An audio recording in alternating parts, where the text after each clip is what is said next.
지금 우리 수요일은 마지막 때에 하나님께서 역사하시는 마지막 때 일에 관한 계획 중에 이제 스가랴서를 지금 공부하고 있습니다.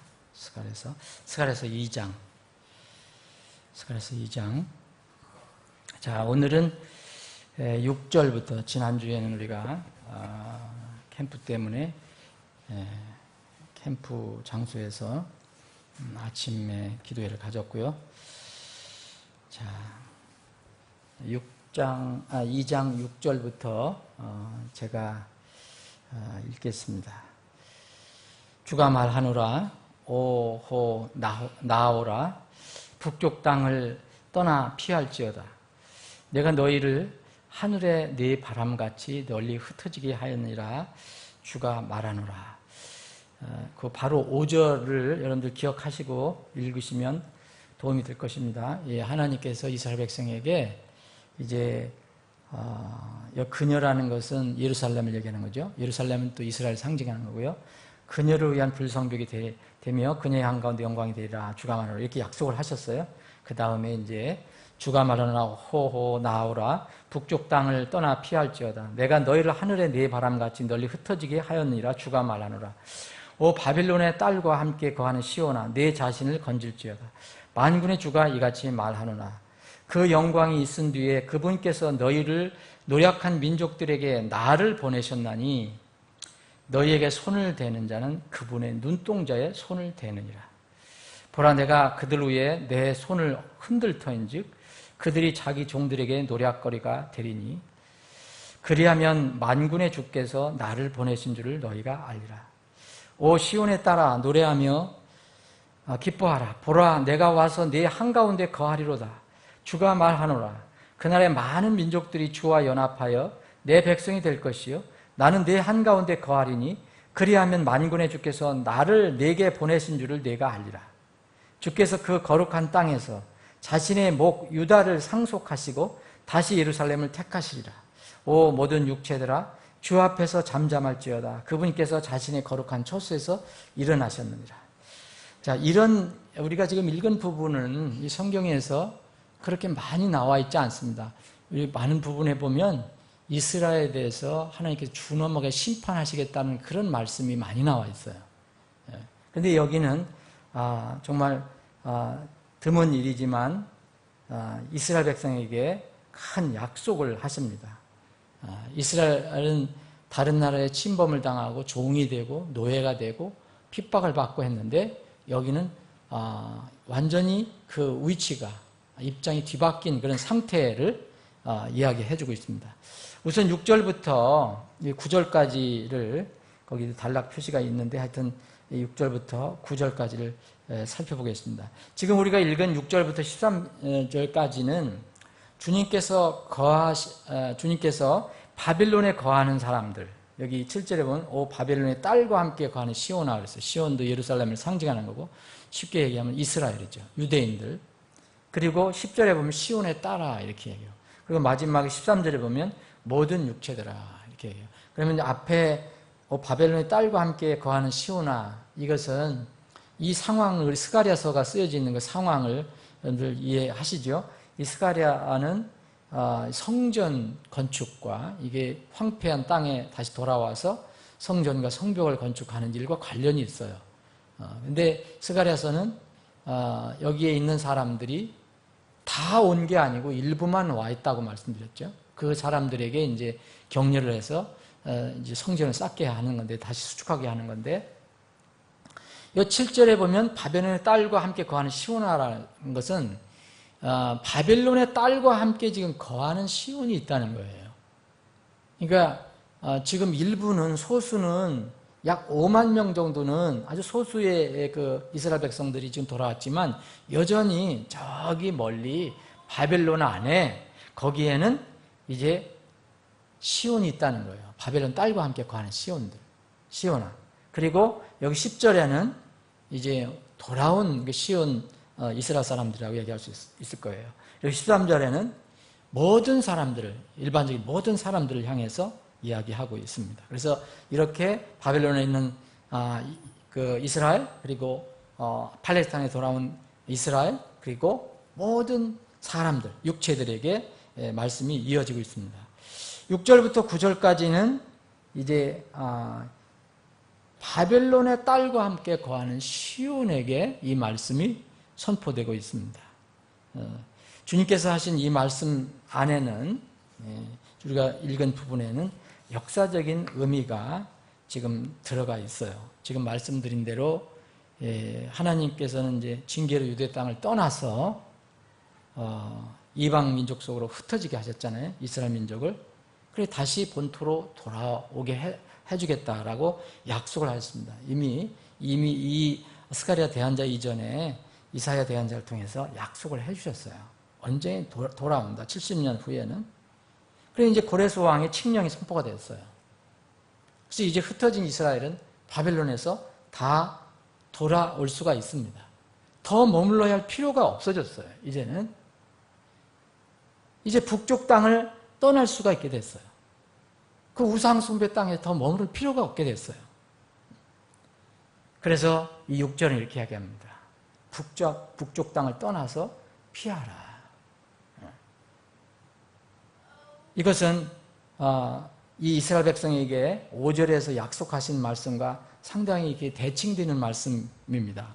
여기서는 5절에서는 이렇게 내가 보호할 것이다. 성벽이 되어줄 것이다. 그런데 6절에는 북쪽 땅을 떠나라. 너희들 스스로 빨리 떠나라라고 이렇게 말씀하고 계십니다. 이것이 상충되는 것 같지만 상충되는 말씀은 아닙니다.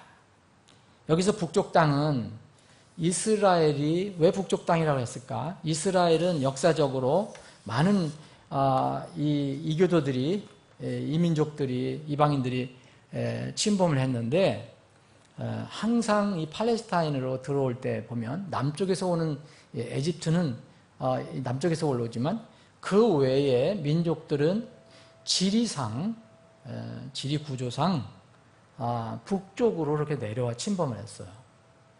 이스라엘 바로 옆에는 큰 사막이 있어요. 동쪽으로. 그래서 저기 바벨론이라든지 시리아는 그 북쪽에 있고 바벨론 같은 데서 공격을 할 때는 티그리스와 유브라데스 강을 이렇게 평지를 이렇게 따라 올라와서 그 시리아 쪽에서 이렇게 내려오게 되어 있습니다. 그래서 항상 이스라엘 백성들에게는 북쪽 땅을 얘기합니다. 이 북쪽 땅은 뭐냐? 바로 이스라엘을 침범하는 그 민족의 땅을 표현한 거라고 볼 수 있습니다. 실제로는 바빌론은 남쪽이나 이스라엘의 그 지리적으로 보면 약간 남쪽, 동남쪽에 위치하고 있죠. 그런데 북쪽이라고 한 이유는 그 갈대아 사람들이, 바빌론 사람들이 팔레스타인을 공격할 때 보면은 이스라엘 침공할 때 보면 사막 지역을 피해서 강줄기를 따라 올라갔다가 다시 북쪽에서 내려오는 그런 루트를 따라오기 때문에 그렇게 북쪽 땅이라고 부르신 것으로 보입니다. 주님께서는 이스라엘에게 이제 포로된 땅에서 떠나라는 기쁜 명령을 주셨어요. 그런데 이스라엘은 잊지 말아야 할 것이 있습니다. 북쪽 땅을 떠나라, 피하라. 그런데 주님께서 이런 말씀을 덧붙입니다. 내가 너희를 하늘의 네 바람같이 널리 흩어지게 하였느니라. 왜 너희들이 거기 바벨론 땅에 가 있겠느냐? 너희들이 왜 갈대아 다른 사람들 그 지방에 가 있느냐? 왜 시리아 지방이나 이런 데로 많이 흩어져 가 있느냐? 그것을 지금 주님께서 말씀하고 계셔요. 여기서 6절에서 여러분들 잘 살펴보시면 내가 너희를 이렇게 해요. 내가 너희를 흩어지게 했느니라. 주가 말하노라. 사실 이스라엘이 바벨론에 끌려간 것은 바벨론 왕 느부갓네살 때문이었습니다. 느부갓네살 왕이 공격을 해서 이스라엘이 망하고 남유다가 망하고 그들이 바벨론 포로가 되었죠. 그런데 하나님께서는 내가 그렇게 하셨다고 얘기합니다. 내가 너희를 하늘의 네 바람같이 사방으로 흩어지게 했다라고 말씀하셔요. 하나님께서 그렇게 하신 것이란 겁니다.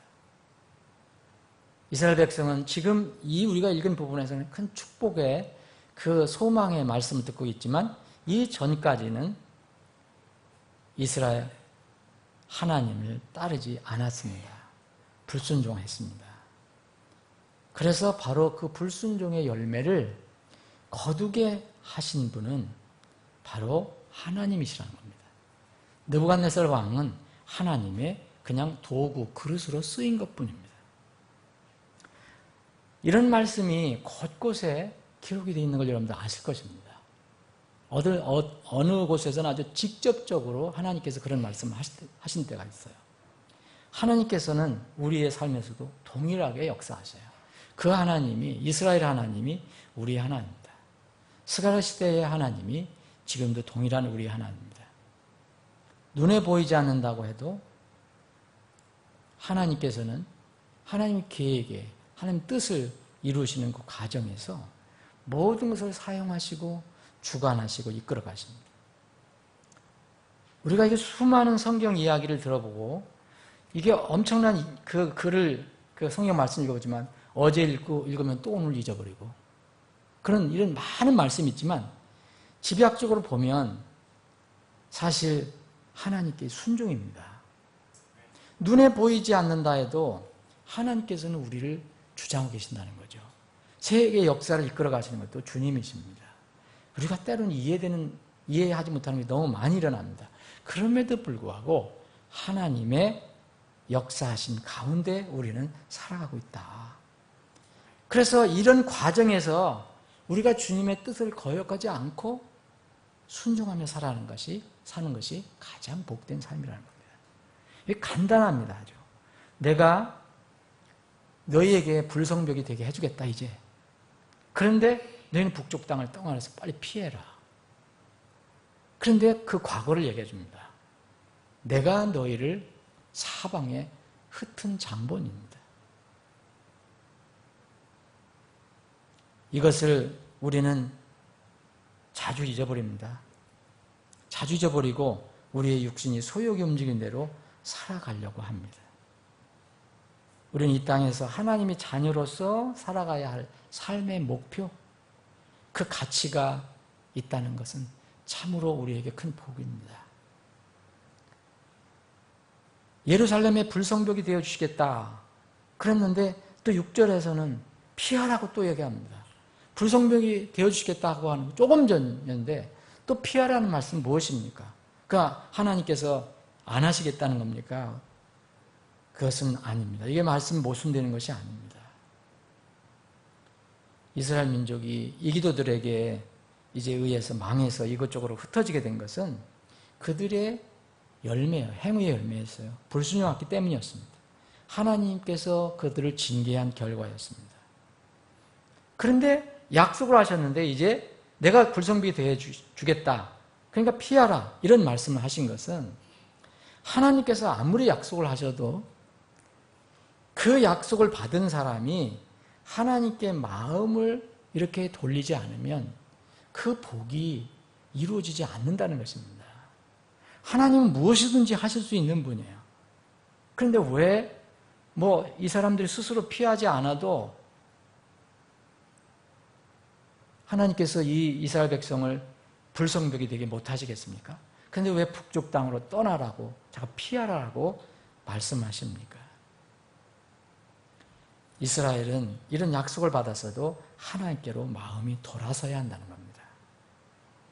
하나님이 준비된 축복은 곧 이때의 축복은 이교도들의 그 통제로부터 속박해서 벗어나는 축복을 누리는 겁니다. 이런 원리는 또 성경 전체에 깔려 있습니다. 먼저 하나님께서 우리가 하나님 모를 때 복음을 통해서 우리를 찾아오시지만 복음을 받은 뒤에 복음을 받을 때도 마찬가지입니다. 먼저 우리가 주님 앞에 그 복을 받을 때 마음을 주님께로 향해야 합니다. 그래야지 복음의 효과가 있습니다. 하나님께서는 이것을 이렇게 축복의 그 원리로서 하나님께서는 교만한 자는 물리치시고 이 겸손한 자에게 복을 주신다는 그런 말씀을 해주셨습니다. 그러면 교만한 것이 무엇입니까? 교만한 것은 하나님께서 길을 열어주시고 알려주시더라도 내 생각과 내 뜻으로 그것을 따르지 않는 것입니다. 겸손한 것은 뭡니까? 말이 아주 조용하고 아주 순수해서 순박해서 겸손한 것이 아닙니다. 소리는 거칠고 행동은 거칠더라도 하나님께 내 마음을 내어놓고 하나님께 돌리는 것이 겸손입니다. 반드시 이 축복이 여기서 갈라집니다. 겸손한 자는 하나님께 분명히 축복해 주십니다. 교만한 자는 하나님께서 축복을 해 주시지 않습니다. 겸손과 이제 구원받고 이제 복음을 아는 사람들은, 하나님의 은혜를 얘기하는 사람들은 이 순종이라는 말을 굉장히 싫어하는 사람들이 있어요. 그런데 구원받고 나서도 이 순종이라는 것은 엄청 좋은 일입니다. 야고보서 4장 6절에 이런 말씀이 있습니다. 그러나 그분께서 더 많은 은혜를 베푸시나니 그러므로 그분께서 이르시되 하나님께서는 교만한 자들을 물리치시나 겸손한 자들에게는 은혜를 베푸시느니라 하시니라. 그럼 겸손한 자들은 뭡니까? 먼저 하나님께 마음을 돌리는 겁니다. 너희는 하나님께 복종하라. 마귀를 대적하라. 그리하면 그가 너에게 도망하리라. 마귀를 먼저 대적하는 게 아니라 하나님께 복종하면 됩니다. 하나님께 가까이 나아가라. 그리하면 그분께서 너에게 가까이 오시리라. 우리는 하나님께 나가지 않으면서 하나님의 복을, 하나님의 도우심을, 하나님의 섭리하심을 요구할 때가 있습니다. 성경의 원리는 이렇습니다. 하나님께 가까이 나아가라. 그리하면 그분께서 너희 가까이 오시리라. 너희 죄인들아, 너희 손을 정결하게 하라. 두 마음을 품은 자들아, 너희 마음을 순결하게 하라. 10절입니다. 주의 눈앞에서 스스로 겸손하라. 그리하면 그분께서는 너희를 높이시리라. 이스라엘 백성에게 불성벽이 되어주시겠다는 이 예언을 해주셨어요. 그런데 북쪽 땅을 떠나라고 피하라고 명령을 해주고 있습니다. 이들은 하나님의 약속이 이루어지려면 하나님을 신뢰하고 하나님을 향한 마음이 열려져야 합니다. 이것은 절대로 모순된 말이 아닙니다. 여기에 바벨론의 딸에 거하는 시온, 그 시온은 이스라엘입니다. 그래서 스스로 7절에 보면 내 자신을 건질지어다 그랬어요. 불성벽이 되어주시겠다고 했는데 어떻게 너희들 스스로를 건지라고 또 명령하십니까?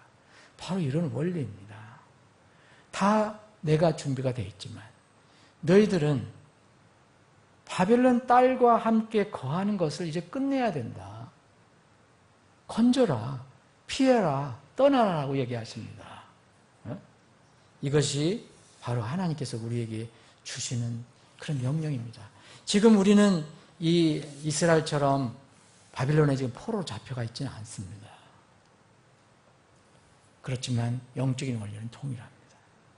왜 바벨론 딸과 함께 거하는 시온에게 그런 얘기를 했습니까?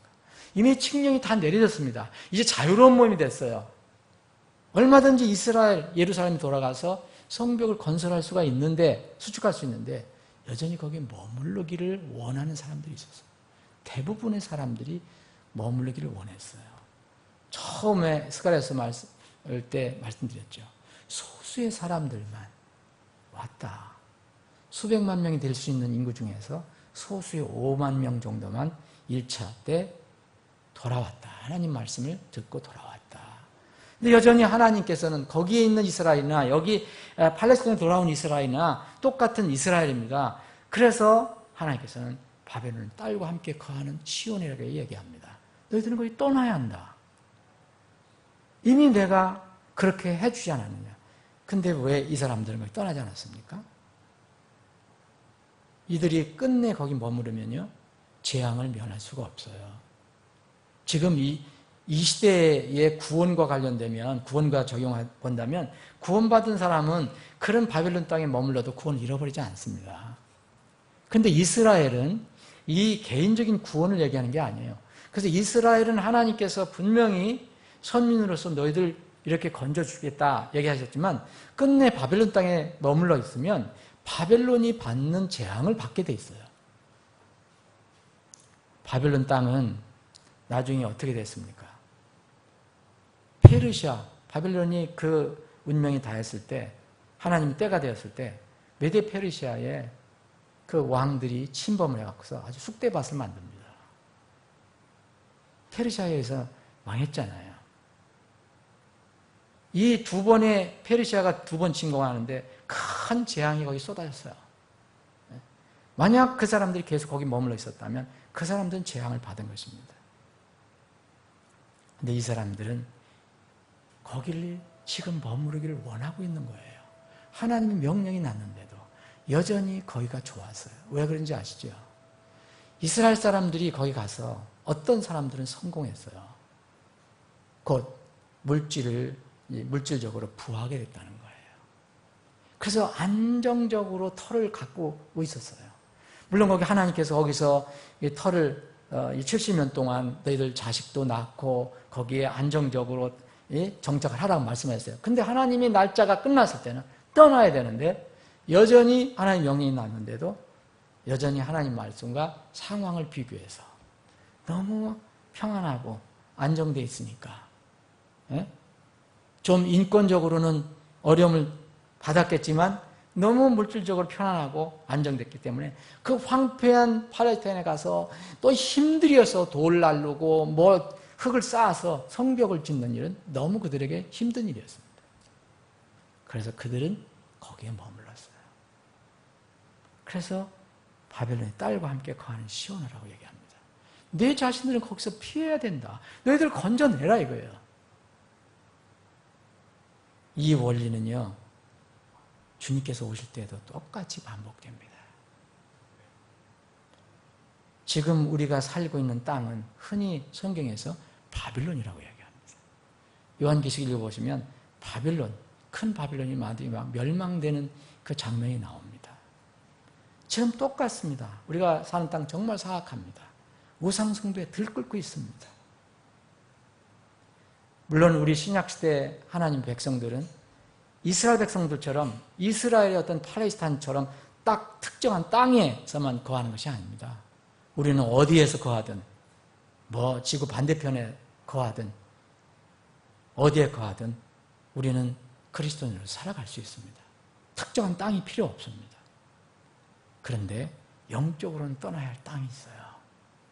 영적으로 떠나야 할 땅. 그것이 바로 바빌론 땅입니다. 바빌론의 딸과 함께 거하는 시온들이 빨리 피하고 떠나고 자신들을 건져야 할 땅이 있어요. 이것을 신약 성경에서는 분리의 땅이라고 합니다. 분리하라. 고린도후서 6장에 있는 그 분리가 나오지 않습니까? 여기에 보면 그 원리가 그대로 들어있어요. 제가 몇 절을 한번 읽어보겠습니다. 고린도후서 6장, 앞에 부분은 읽지 않고요. 16절부터 읽겠습니다. 하나님의 성전과 우상들이 어찌 조화를 이루겠느냐. 너희는 살아계신 하나님의 성전이라. 하나님께서 이르시되 내가 그들 가운데 거하고 그들 가운데 거닐며 나는 그들의 하나님이 되고 그들은 내 백성이 되리라. 주가 말하노라. 그러므로 너희는 그들 가운데서 나와 분리하고 부정한 것을 만지지 말라. 그리하면 내가 너희를 받아들여 너희에게 아버지가 되고 너희는 내 아들 딸이라. 전능자 주가 말씀하셨느니라. 롯의 아내를 기억하라. 주님께서 마지막 때 말씀을 하셨거든요. 다시 말씀드리면 진정으로 구원받으면 이 땅에서 멸망받지 않습니다. 영적으로는 적용할 게 있어요. 하나님께서는 계속해서 거기서 나오라라고 얘기해요. 그러면 영혼은 잃어버리지 않아도 무엇인가 그들이 받을 재앙을 받고 큰 하나님께서 주신 것을 잃어버릴 수 있다는 것입니다. 요한계시록 18장 보시면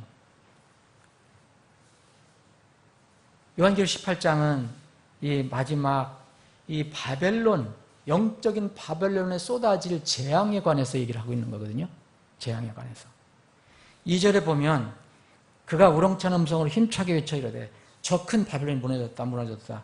그녀가 마귀들의 거처가 되고 온갖 더러운 영의 요새가 되며 온갖 부정한 가증한 새들의 집이 되었다.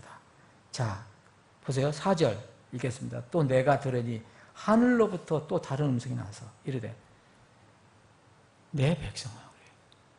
이 백성이 누굽니까? 하나님의 백성입니다. 하나님의 백성. 너희는 그녀에게서 나와 그녀의 죄들에 참여하는 자가 되지 말고 그녀가 받을 재앙들을 받지 말라.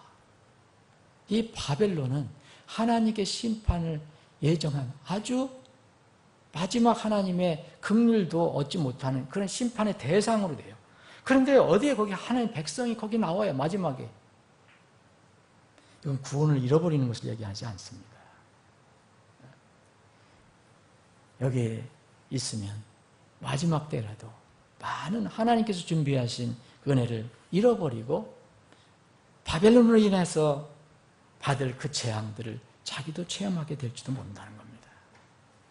왜 하나님께서 이런 말씀하셨어요?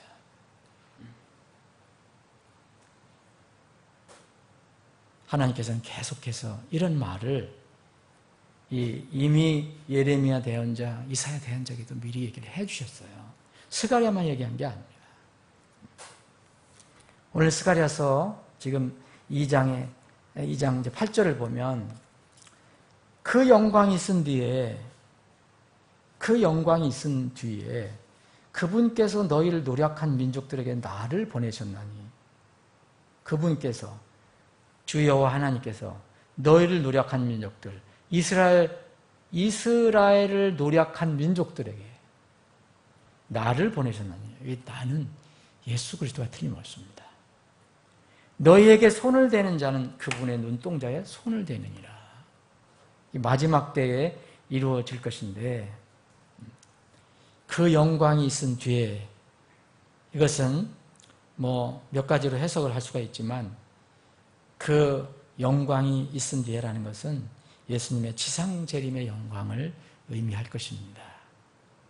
이스라엘에게 이미 예언된 소망의 계획을 이루시기 위해서는 곧 이스라엘을 괴롭혔던 모든 세력을 물리치셔야 합니다. 심판하셔야 합니다. 이럴 때 여러분들 요한계시록을 읽어보면 특히 이제 19장에 예수님 재림하셔서 세상을 심판하시는 것, 이교도들을 민족들을 정말 철장을 가지고 완전히 심판하시는 것을 보면 그때 이스라엘이 모든 민족들을 통해서 이스라엘과 하나님 관계를 아마 깨달을 것입니다. 오늘 여기 말씀에 보면 그분의 눈동자에 손을 대느니라. 너희에게 손을 대는 자는 이스라엘에게 손을 대는 자는 시온에게 손을 대는 자는 하나님의 눈동자에 손을 대는 것과 똑같다. 이게 대린 동일화의 원리인데 여기서도 될 수가 있습니다. 우리가 보이진 하나님을 대적하는 게 아니고 이스라엘을 대적한다면 시온을 대적하면 하나님 대적하는 것과 똑같이 간주하신다고 얘기했습니다. 여러분 바울 사도가 사울이었을 때 예수님을 엄청나게 대적했죠. 하나님을. 본인은 하나님은 그 사랑하고 예수 그리스도만 대적한다고 그랬는데 다메섹 도상에서 예수님을 만나게 되죠. 내가 나를 왜 핍박하느냐. 바울은 한 번도 핍박한 적 없습니다. 예수님은. 그런데 예수님은 너는 나를 핍박한다 얘기해요. 사울이 핍박한 것은 예수님을 믿는 사람들이었습니다.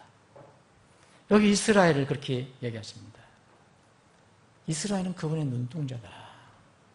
그러니까 이교도들이 이스라엘을 그렇게 하나님께서 정하신 그 어떤 한도 이외에 더 지독하게 잔인하게 대한 경우가 많았거든요. 이런 것들은 하나님께서 반드시 심판하실 것이다. 눈동자라고 하는 것은 정말 우리 몸에 가장 중요하고 소중한 부분을 이렇게 비유적으로 얘기합니다. 이스라엘은 그래서 하나님의 눈동자라고 표현해요. 신명기 32장 10절에 보면 하나님 눈동자다. 그런데 이것은 우리에게도 동일하게 적용할 수 있습니다. 이스라엘은 비유적으로 어린 양의 피를 통해서 건져낸 민족이에요. 근데 우리는 실제 예수님의 피, 예수님의 피를 통해서, 하나님의 피를 통해서 사심받은 사람들입니다. 그럼 이스라엘이 눈동자라면 우리는 더 말할 것도 없습니다. 눈에 넣어도 아프지 않을 그런 존재들입니다. 분명히 우리는 하나님께서 그분의 피를 주고 사셨습니다. 여러분, 우리는 천사와 비교할 수 없는 존재입니다. 많은 사람들이 천사 숭배를 하고 무슨 시공간을 초월하고 뭐 사람은 지금 제한적이니까 그런 어떤 놀라운 일, 그런 것 때문에 천사를 숭배하고 천사가 되기를 원하고 그런 능력을 갖기를 원하지만 천사는 결코 사람과 같은 수준에 이를 수가 없습니다. 나중에 우리가 주님이 오실 때는 우리가 천사를 심판하는 거 여러분들 아시죠? 천사를 다스리는 거. 우리가 어떻게 천사를 심판할까? 그러지만 하나님께서 이미 말씀해 주신 것입니다.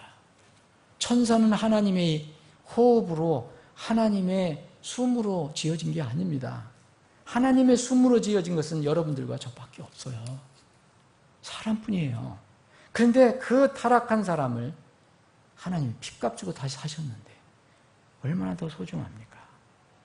앞으로 성도들이 세상을 심판할 것입니다. 고린도전서 6장 2절에 보면 성도들이 세상을 판단할 것을 너희가 알지 못하느냐? 근데 왜 너희들끼리 소송을 하고 그러냐? 정말 부끄러운 일이다. 그러면서 이 고린도전서 6장 3절에 보면 우리가 천사들을 판단할 것을 판단하는 심판한다는 겁니다. 너희가 알지 못하느냐? 우리가 천사를 다스리고 심판하는 그런 수준이라는 거죠. 주님께서 왕으로 오실 때 우리가 그런 수준이 된다는 겁니다. 사랑하는 여러분, 우리가 하나님의 눈동자처럼 그렇게 소중히 여김을 받는 존재라면 무엇을 두려워할 수 있겠습니까? 전전긍긍할 필요 없습니다. 세상을 두려워할 필요가 없어요. 오직 주님과 그분의 말씀만 두려워하면 됩니다. 잠언에 보면 그래서 이 눈동자를 이렇게 표현했어요. 제가 잠언을 한번 읽어드려 볼게요. 잠언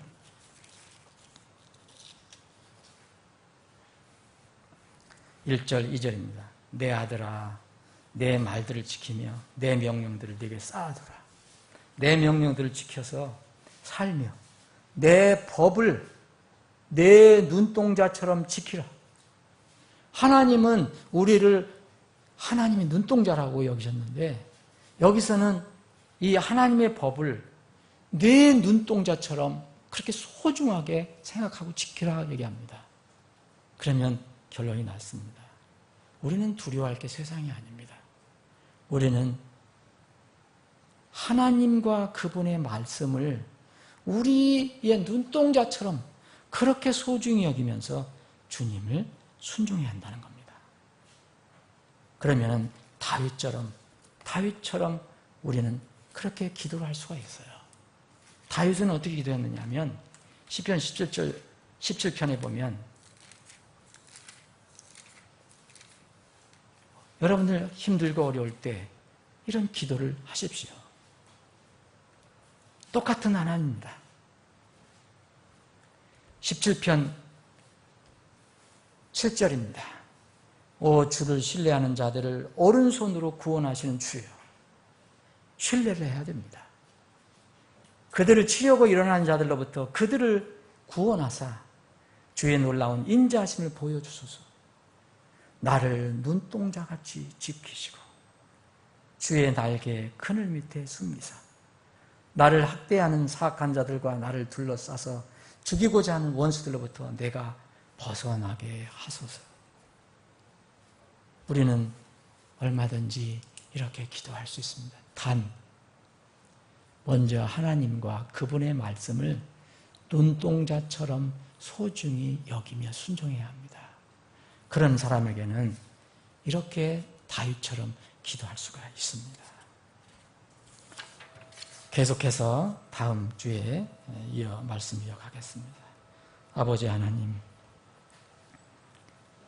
오늘도 저희들에게 믿음을 주셔서 하나님의 집에 모이게 하시고 진리의 말씀인 하나님 말씀을 서로 상고하고 나눌 수 있는 기회를 허락해 주셔서 참으로 감사합니다. 저희들이 스가랴서를 공부하고 있습니다. 저희들이 이 스가랴서 말씀을 참으로 묵상하며 공부하기를 원합니다. 이 말씀에서 많은 교훈과 진리를 얻을 수 있도록 도와주옵소서. 아니, 우리는 진리를 많이 알고 있는지 모릅니다. 그런데 그 진리가, 하나님의 그 교훈이 우리 삶 속에서 적용되고 응용되는지, 그것이 우리에게 문제입니다. 단순히 아는 것 넘어서 그것이 우리의 삶을 지배하고 우리의 삶의 철학과 방향과 가치를 통제하고 이끌 수 있게 해주시기를 원합니다. 하나님께서 우리를 지켜주신다고 분명히 약속하셨습니다. 그런데 여전히 우리는 그 바벨론에서 떠나라고, 너희들 스스로 거기서 건지라고 말씀하고 계십니다. 이 의미를 깊이 생각할 수 있는 시간이 되게 해주시기를 원합니다. 우리는 바벨론과 같은 세상에서 살아가고 있습니다. 자칫하면 우리는 바벨론에서 누리기를 좋아하고 거하기를 좋아했던 일부 이스라엘 그 시온 사람들처럼 될 수가 있습니다. 주님, 저희들에게 믿음을 더하여 주시옵소서. 이 시간에 저희들이 간절히 간구하는 기도 제목이 있습니다. 그 기도 제목을 들어 응답해 주시옵소서. 거룩하신 예수님의 이름으로 감사하며 기도합니다.